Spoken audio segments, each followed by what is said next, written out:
Hello everyone, Zin with you, and today we'll show you how to redact PDF files for free. Okay, in this tutorial we're going to use a website called pdfgadgets.com. So this is a completely free, I'm going to search for PDF gadgets, pdfgadget.com.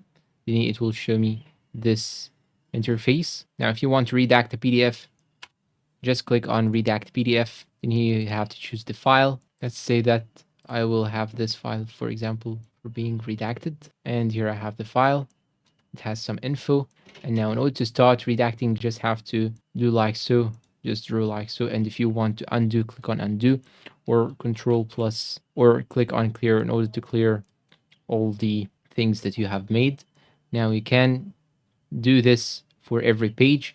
If you want to undo this for one page, you can simply click on clear. For all pages, you can do the modification. If you click on clear on one page, it will only do that to the one page, as you can see. Now here I have 1, 2, 3, 4 pages. You can do this to all pages.